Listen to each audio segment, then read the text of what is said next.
Olá, pessoal! Bom, o aço está literalmente em tudo ao nosso redor, dos prédios onde a gente mora e trabalha até os talheres na cozinha. Mas a produção dele tem um custo ambiental bem alto. Hoje, a gente vai mergulhar numa pesquisa que aponta um futuro possível para um aço verde. A nossa base é a dissertação de Mariana Gomes Cardoso de Abreu, lá da Universidade Federal de Itajubá. O desafio, como vamos ver, é enorme, mas a solução pode estar no elemento mais simples e abundante que existe. E para a gente ter uma noção do tamanho desse desafio, vamos começar com um número. A pesquisa, que se baseia em dados da Agência Internacional de Energia, mostra uma coisa impressionante. Só a produção de aço é responsável por 30% de todas as emissões de gases de efeito estufa de todo o setor industrial. Pensem bem, quase um terço da poluição da indústria global vem de um único setor. Isso nos leva direto à questão central. Como é que a gente descarboniza uma indústria que é, sem exagero, a espinha dorsal da nossa sociedade? Como continuar construindo o nosso mundo, de carros a pontes, sem piorar a crise do clima? É um dilema e tanto. A siderurgia faz parte de um grupo que a gente chama de setores hard to abate, ou de abatimento difícil. E por que esse nome? Porque o problema aqui é químico. Há séculos, o carbono não é usado só para gerar calor. Ele é um ingrediente fundamental na receita que transforma minério de ferro em aço. Ele faz parte da química do processo. Bom, para entender soluções, o estudo primeiro define o nosso ponto de partida. Qual é a linha de base? É o método convencional, a rota de alto forno, que hoje domina a produção mundial de aço. Explicando de um jeito simples, funciona assim. Você alimenta um forno gigante, o alto forno, com minério de ferro e um redutor cheio de carbono, que é o coque, vindo do carvão mineral. Lá dentro, o carbono age quase como um ímã, roubando o oxigênio do minério. O resultado é o ferro gusa, a base do aço.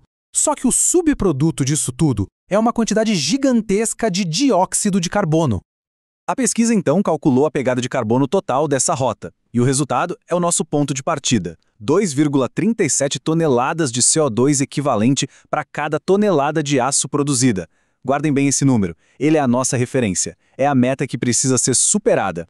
Mas e se aquele ingrediente principal, o carbono fóssil, pudesse ser trocado? É aí que entra a segunda rota que o estudo analisou, um método onde o Brasil, vejam só, é pioneiro no mundo, usando um dos seus recursos mais abundantes, a biomassa. O processo é quase o mesmo, mas a substituição aqui é crucial. No lugar do combustível fóssil, entra o carvão vegetal, que vem de florestas plantadas para esse fim. O CO2 que sai desse processo é o que a gente chama de biogênico, ou seja, ele faz parte de um ciclo fechado, porque ele foi capturado da atmosfera pelas próprias árvores enquanto elas cresciam. E é nesse ponto que o Brasil se destaca. O estudo aponta não só a longa tradição do país com o aço a carvão vegetal, mas também uma matriz elétrica que é, na maior parte, limpa. É uma vantagem dupla que vai se mostrar fundamental mais para frente.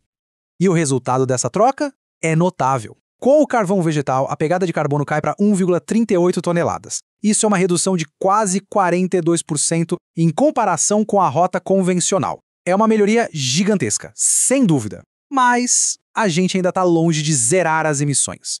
Para chegar mais perto do zero, a gente precisa de uma tecnologia realmente disruptiva. É aqui que entra a investigação principal da dissertação. E se o agente que rouba o oxigênio fosse o hidrogênio, o elemento mais comum do universo? Aqui, o processo é completamente diferente. É a chamada redução direta. O gás hidrogênio passa pelo minério de ferro e tira o oxigênio dele. E o único subproduto não é CO2, é água, vapor d'água. Só que a origem desse hidrogênio é o que define tudo. O estudo então analisa dois tipos. O hidrogênio cinza, que é feito a partir do gás natural e ainda gera emissões no processo. E o hidrogênio verde, que é produzido usando energia renovável para quebrar a molécula de água. É um processo limpo que libera apenas oxigênio. E os resultados? Bom, eles são transformadores. Olha o gráfico. O hidrogênio cinza já consegue reduzir as emissões em mais da metade. Mas o hidrogênio verde, essa é a grande virada de chave. Ele corta as emissões em impressionantes 87,3% em comparação com o método convencional. É uma redução drástica. Isso aqui, pessoal, muda o jogo completamente. Ok, se o hidrogênio verde é a resposta, por que todas as siderúrgicas não estão migrando para ele agora? A pesquisa também foi investigar essa distância que existe entre o potencial da tecnologia e a realidade do mercado. E o que se encontrou foi uma lacuna bem reveladora entre o que se fala e o que se faz. Mais da metade das grandes siderúrgicas até mencionam o hidrogênio em seus planos de descarbonização, mas menos de 1/3 sinaliza de fato investimentos concretos na tecnologia que é necessária para usar esse hidrogênio.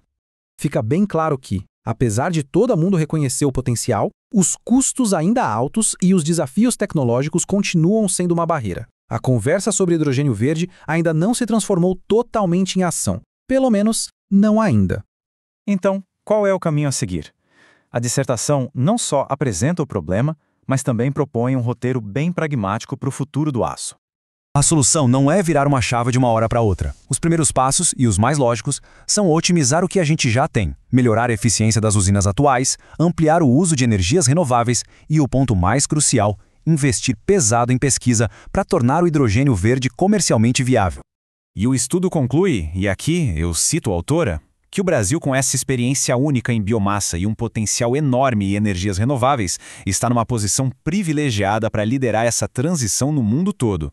Isso tudo nos deixa com uma reflexão final. A tecnologia para um aço mais limpo já existe, o potencial é claríssimo e o Brasil tem uma oportunidade única de estar na vanguarda. A grande questão que fica no ar é: haverá vontade e o investimento necessários para de fato forjar esse futuro?